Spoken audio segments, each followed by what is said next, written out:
মাইটোকন্ড্রিয়ার যখন আমরা গঠনটা দেখি সেখানে অক্সিসোম বলে একটা টার্ম আছে। এই টার্মটা কি, সেখানে আরও কিছু কথা বলা আছে। এটা বৃন্তক, অবৃন্তক, ভূমি, বোটা, এই কথাগুলো আছে। মস্তক বলা আছে। এগুলো আসলে কী জিনিস, কেন অক্সিসোম বলে, এটা আমরা দেখব। পুরো ব্যাপারটা আমরা আমাদের ইন্টারমিডিয়েটের টেক্সট বুক থেকেই আলোচনা করব, বাইরে কোনো আলোচনা করব না। তো এইটা পড়ার সময় দেখবা তোমার একই সাথে এখানেও পড়া হবে, আরও কিছু এক্সট্রা পড়া হবে। তো আমরা শুরু করি অক্সিসোম কি। তাহলে প্রথমে আমি লিখি অক্সিসোম। এই যে দেখো, এটা একটা কোষ, কোষের মধ্যে ডিএনএগুলো কোষের মধ্যে মাইটোকন্ড্রিয়াগুলো দেখা যাচ্ছে। মাইটোকন্ড্রিয়ার এটা একটা ছবি। এটা হলো বহিস্থ পর্দা, এটা হচ্ছে অন্তস্থ পর্দা। বহিস্থ পর্দাটার তেমন একটা গুরুত্ব নাই। বহিস্থ পর্দাটা সাধারণত ভেতরেরটাকে প্রোটেকশন দেয়, আর কোনো কিছু যাতায়াত করলে এটাতে যাতায়াত করে, এটুকুই। বাট অন্তস্থ পর্দাটার কিন্তু খুব গুরুত্ব আছে, কারণ এই অন্তস্থ পর্দার উপরেই কিন্তু অনেক ধরনের প্রোটিন থাকে, অনেক ধরনের এনজাইম থাকে, ক্রেবস চক্র, ইটিএস, এই ব্যাপারগুলো ঘটে। তো দেখো, এই যে এইরকম কিছু ছবি দেওয়া আছে তোমাদের পাঠ্য বইতে। তো আমি পুরোটাতে না দিয়ে শুধু এই যে এখানে একটু দিয়েছি, এখানে এই যে এখানে দিয়েছি। তো এই যে পার্টটুকু দেখছো, এটাই আসলে ইলেকট্রন ট্রান্সপোর্ট সাইকেলের কাজটা এখানে করে। ইলেকট্রন ট্রান্সপোর্ট হয়। এখানে যদি কোনো রাসায়নিক পদার্থ চলে আসে, সে ইলেকট্রন ছেড়ে দেয়।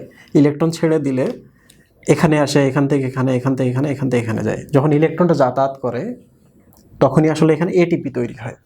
আমরা তো জানি এটিপি মানে শক্তি। মাইটোকন্ড্রিয়াতে তাহলে এটিপি তৈরি হচ্ছে বা শক্তি তৈরি হচ্ছে, এই জন্য মাইটোকন্ড্রিয়াকে শক্তিঘর বা পাওয়ার হাউস বলা হয়। ঠিক আছে? তো এখন দেখো, এগুলো হচ্ছে ইটিএস এর জন্য বিভিন্ন ধরনের কমপ্লেক্স। তো আমি তোমাদের এবার দেখাই, এই জায়গাটুকুকে জুম করে দেখাই। এই যে দেখো,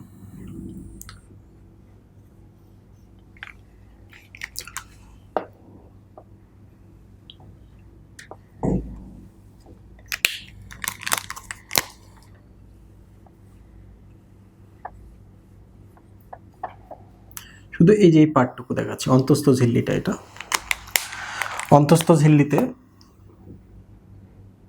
এই যে একটা প্রোটিন, এই যে একটা প্রোটিন,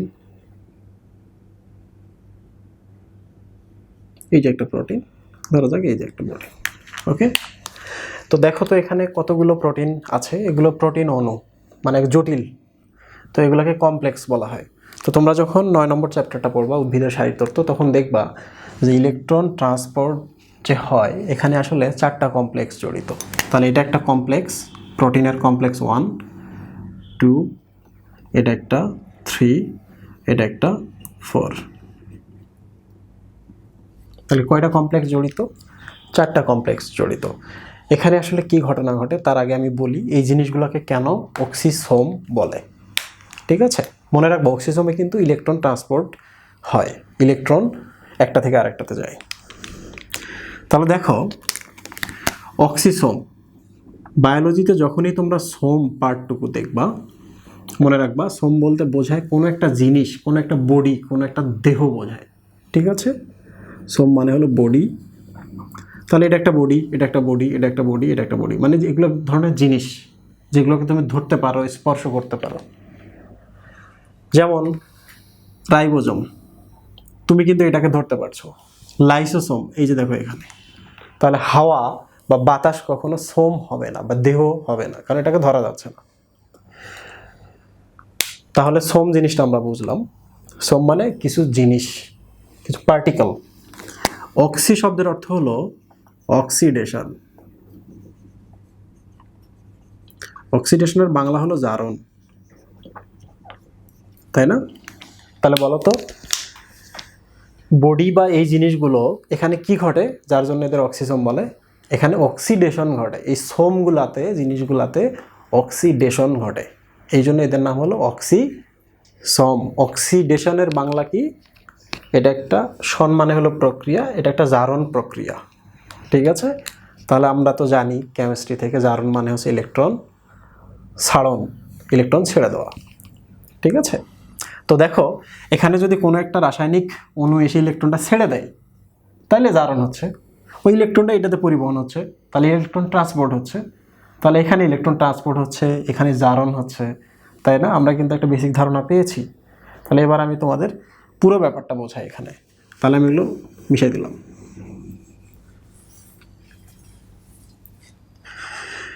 এই জিনিসগুলো সম্পর্কে একটু ব্যাখ্যা দিই, বইতে যেহেতু বলা আছে। দেখো এখানে কিন্তু দুই ধরনের জিনিস আছে, এটা এক ধরনের আর এইটা ভিন্ন ধরনের। যেমন এইটা দেখো, এর কোনো কি বোটা আছে? নাই, সেটা বৃত্তাকার বা যে কোনো ধরনের একটা শেপ আছে। বাট এইটা দেখো, এইটা কিন্তু তিনটা পার্ট আছে। এই যেটা মাথা, দেখে মনে হচ্ছে হেড বা মস্তক। এইটা কি? পাতার বোটা, স্টক বা বোটা। এটা কি? বেজ, ভিত্তি না এটা? এটা ভিত্তি, বেজ বা ভূমি। তাহলে বলো তো অক্সিসোমগুলো কেমন? এখানে যে অক্সিসোমগুলো থাকে তারা দুই ধরনের হতে পারে। যেমন কাউরে কাউরে ক্ষেত্রে কোনো ধরনের বোটা নাই, ভিত্তি নাই। কাউরে কাউরে ক্ষেত্রে দেখো মাথা আছে, বোটা আছে, ভিত্তি আছে, তাই না? তাহলে বইয়ে এগুলো আছে, এগুলো সম্পর্কে আমরা একটা ধারণা পেলাম। এখন আমি বলি কেন এগুলোকে অক্সিসোম বলে, কেন এখানে অক্সিডেশন ঘটে, কিভাবে ঘটে। প্রিয় স্টুডেন্ট দেখো তো, এইটা হলো এই পর্দাটা, তাহলে এই ভেতরের এই দিকটা না, আর এই যে বাইরের দিকটা, এই যে এই দিকটা, এই দিকটা না। তাহলে আমি দুইটা নামকরণ করি। এই জায়গাগুলোকে বলা হয় ম্যাট্রিক্স। ম্যাট্রিক্স কী জিনিস আমরা আরেকটা ভিডিওতে বলবো। আর এই যে বাইরের জায়গাগুলোকে কি বলা হয়? এই পর্দা আর এই পর্দার মাঝখানের জায়গা, আন্ত পর্দা স্পেস বা ইন্টার মেমব্রেন স্পেস বলা হয় এটাকে। এই পর্দার পর তো এখানে আরেকটা পর্দা থাকে, তাই না? এই যে প্রেসরন। এবার দেখো তোমার শরীরে তুমি গ্লুকোজ খেয়েছো, গ্লুকোজ খাওয়ার পর গ্লুকোজ থেকে কি কি উৎপন্ন হয়? ক্রেবস চক্রের মাধ্যমে এটিপি আসতে পারে বা জিটিপি, এফএডিএইচ উৎপন্ন হতে পারে, কিংবা এনএডি। আমি এটা বিস্তারিত লিখলাম না, এটা লিখলাম আর কি। এনএডিএইচ উৎপন্ন হতে পারে। বললাম এনএডিএইচ, বাট এটা কিন্তু এনএডিএইচ বলা উচিত নয়, এইভাবে বলতে হয় এনএডিএইচ প্লাস এইচ প্লাস, এটা উৎপন্ন হয়। তো তোমরা জানোই তো এই জিনিসটা কিন্তু সরাসরি তোমার শরীরে ঘুরে বেড়াতে হবে, সব কোষে বেড়াতে পারে, সব কোষে গিয়ে শক্তি দিতে পারে, বাট এই দুইজন পারে না। তাহলে এদেরকে আমরা কোথায় পাঠাবো? এদেরকে আমরা এই মাইটোকন্ড্রিয়ার এই ম্যাট্রিক্সে পাঠাবো। ম্যাট্রিক্সে যখন যাবে তখন এদের জারণ ঘটবে, অক্সিডেশন ঘটবে। কোথায়? এই যে অক্সিসোমগুলো আছে এই জায়গাতে এসে। কাদের ঘটবে? এই দুইটার। আমি তাহলে এই দুইটা আপাতত বাদ দিলাম, আমি শুধু এইটা দেখাই তোমাদের। তাহলে বলো তো, এটা আমাদের ক্রেবস চক্রে উৎপন্ন হয়েছে, হওয়ার পর কোথায় গেছে? এই ম্যাট্রিক্সে গেছে। এই ম্যাট্রিক্সে এসে এই যে এখানে আসছে। এখানে মানে হলো এখানে, এই যে দেখো NADH প্লাস। ওকে, তাহলে এখন কি হবে? এটা করবে কি?